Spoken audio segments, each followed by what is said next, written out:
wae gampang ning angel. Kentak ono mayar. Ketingalipun lho pancen gampil. Panjenengan ing tansah caket kalian pengenalan Lamsah lan sak dawuh pangandikanipun panjenengan mesti badhe dipun gego dening Lamsah. Ning ketoke nyatanipun piyambakipun wangkot mboten ndahar sedaya menapa ing dados atur panjenengan, dawuh panjenengan. Nah, ingin saking menika sakmenika ngaten kemawon kanggo menawi ngrenah pejahipun Lamsah mboten saged kajangka menika sakmenika wonten mergi sanes dalan liya rening Palembang sakmenika pumplang prayoginipun kula ingin kedah jumeneng ratu ing krajan Palembang jumeneng dadi ratu Lamsah isih sugeng kula badhe mundhut rilanipun manahipun pun Lamsah supados kula makili saking sawetawis wedal wonten ing Kasultanan Palembang. Anjur Lamsah yen ngono mak sak teruse ora bisa mati. Menika mangke menawi kula sampun jumeneng ratu, panguwasa wonten kula, Kang, Bu. Oh iya. Yen kaya ngono, aku banget karuju. Anjur kersa menika ngaten kemawon. Lamsah kula aturi nimbali lumebet wong salebeting taman menika mangke badhe kula cak rembagan pumpung boten wonten sinten-sinten. Kaya ngono? Oh iya.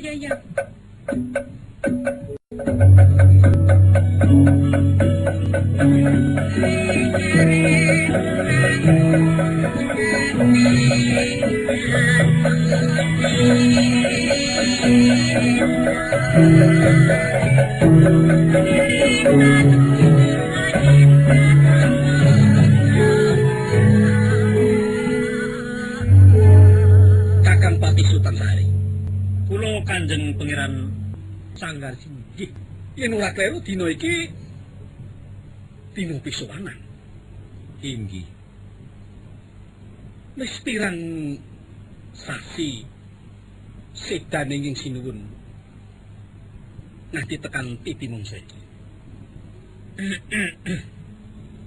Yen mbuka perkawis sedanipun Kanjeng Sultan Datuk Iskandar manah kula teksih lemah-lemah ngemuti kaluhuranipun Kanjeng Sultan Datuk Iskandar ingkang semanten luhuripun teka sakmenika seda kanthi dadakan ingkang kados mekaten nggih Kanjeng Pangeran. Iya sampun sawetawis. Lajeng abdi dalem kawula dipun timbali sarana wonten Pasirakan Agung menika tenanipun menapa pancen saking cubluk kula menapa kados pundi kula dereng mangertos wigatosipun nggih memper yen sliramu durung ninga apa sing dadi kersaku aku nimbali kabeh pranayaka munggahe menyang sliramu Kakang Pati lho niki nah ketang welasku marang kabeh pranayaka mudune para kawula sing pirang-pirang ita cacahing Kasultanan Palembang marga ora ana ratune wis pirang-pirang sasi lho niki kasinggihan kang iku aku bakal mundhut ikhlas penggali anggir Pangeran Lamsah. Aku sing cumantok arep makili jumeneng ratu ana ing Kasultanan Palembang. Araning sliramu iki Nendya mantri pangarsaning praja ing Kasultanan Palembang. Aku mundhut pamrayogamu, Kakang. Matur nuwun. Yen kula titi mangsa menika dipun timbali minangka pepatih negari ing Palembang. Iya. Ingkang wigatosipun ngrembak perkawis kumplanging negari ingkang sakmenika mboten wonten ingkang jumeneng. Kersanipun Kanjeng Pangeran Sanggar Singgih badhe mbiwarakaken Kanjeng Pangeran Sanggar Singgih jumeneng wonten ing Palembang mekaten. Nah, kaya ngono kersaku. Kepareng kula munjuk saderengipun yen wonten tumpang suh atur kula mugi tinebihna ing suker sakit ing penggalih tenanipun kula aturi menggalih ingkang wening rumiyin nggih. Mbok menawi abdi dalem kawula kepatihan mboten matur wonten ngersanipun Kanjeng Pangeran Sanggar Singgih Rening jenandika menika satunggaling pangeran Sentana mangertos pepacuing negari.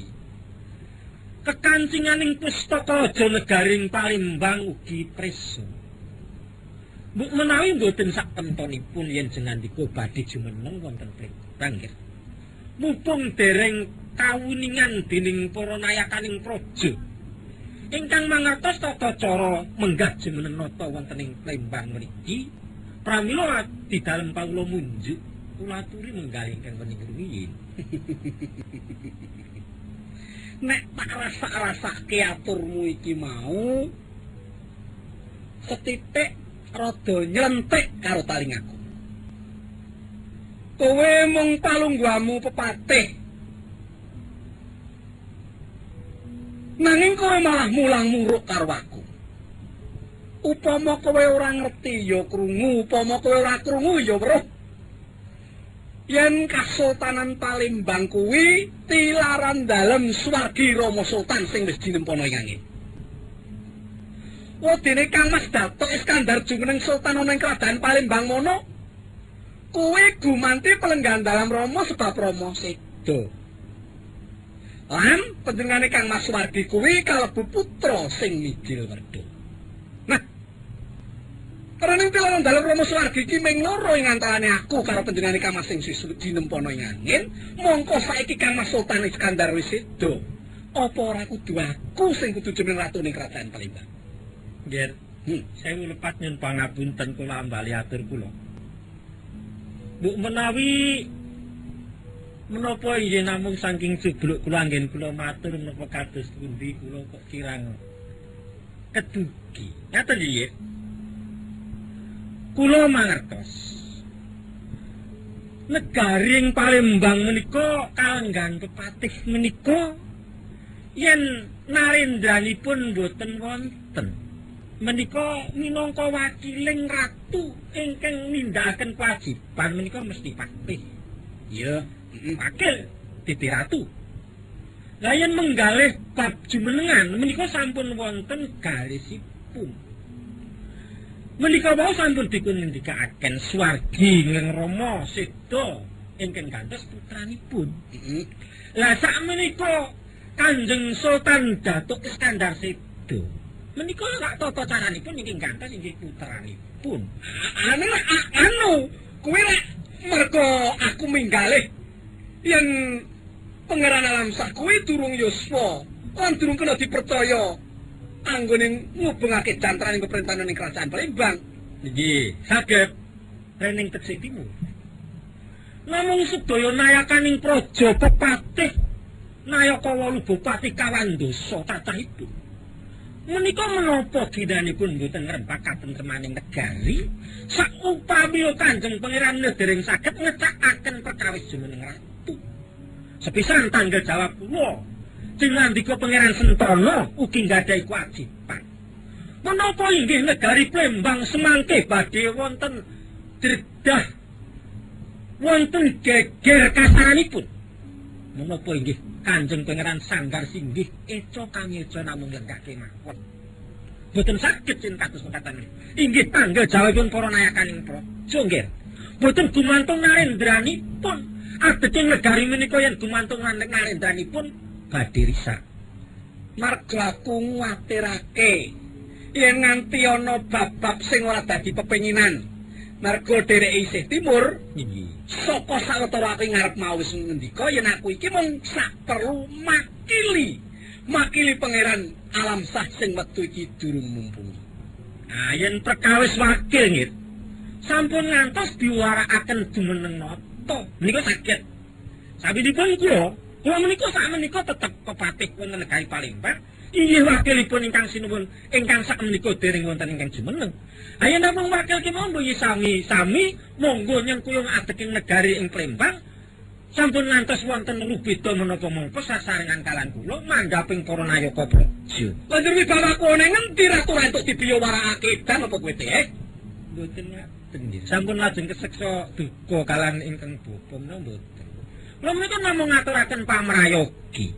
Yen ngantos rembak menika kedlarung-dlarung kapireng dening sak njawining rangkah negari Palembang wonten kedah ingkang dadosaken dedrawika namung kawula utawi minggaing para narapraja langkung-langkung sentana. Menapa mboten badhe lingsem sedaya? Nek tak pikir-pikir sing tenan, sing glandang tarang saka pucuk ki malah kowe kok, Teh. Dasaripun kados pundi kok kula? Sing duwe panguwasa kuwi Pangeran Alamsah. Nggih. Lah waton Pangeran Alamsah iki mengko tak pundhut iki rila. Iki kowe Nayaka lan Narapraja ora bisa melu tawe-tawe perkara iki. Ngerti kowe? Lho, kula menika pepatih.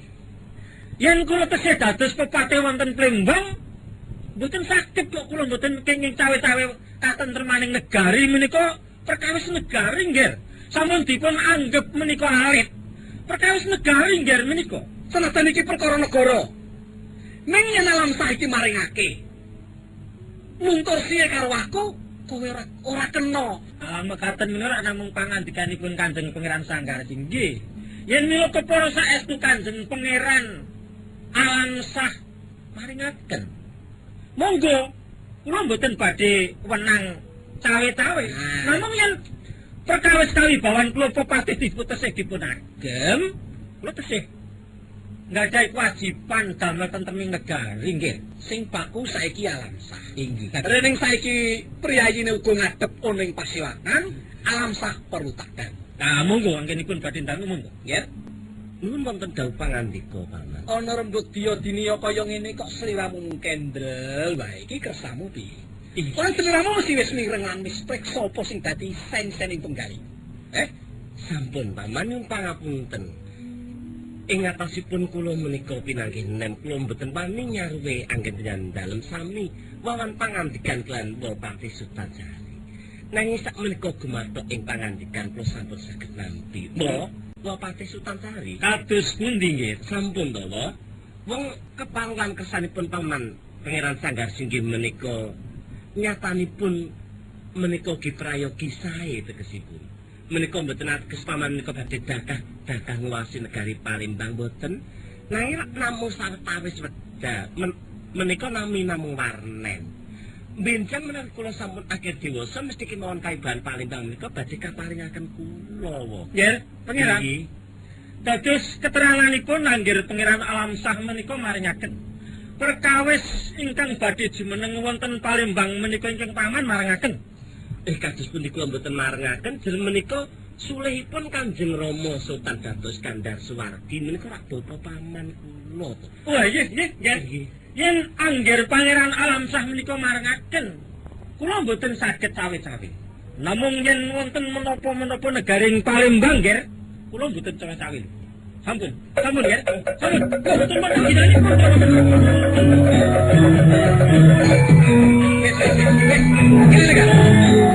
Ini lega. Tak aturi preso. Ora perlu menggarih jengkare Patih Sutajari. Sing wigati sliramu kuwi putra dalem swargi ing sinuwun. Mongko kowe ngerti yen aku iki rayi dalem. Ateges kowe iki uga putraku. Kasinggihan. Ing antaraning Sanggar Singgih karo Pangeran Alamsah iki banyu pinerang upamane. Senajan dibelah kaping 1000 sedina ora bakal bisa pisah. Ora bakal bisa pisah sebab kowe kuwi putrane Kamasku sing swargi. Kasinggihan Paman. Nah, kang iku ya Nger. Rening saiki wis tehno. Sliramu ngaturake panguwasa ing Palembang kok aturake karo aku senajan mung sawetara. Mengko biya warakno marang para nayaka. Yen saiki Palembang wis ana ratune, ya aku sing jeneng ratu ngesuhi kabeh para nayaka lan kawula. Badhe kula istaken sajada pangandikanipun Paman Sanggar Singgih. Lan dina sing prayoga bakal tak pahargya kondurmu saka pamulangan aku. Oh, mekaten sembah sewu nuwun Kanjeng Wis, budal. Paman. Kepareng kula dateng ngesu.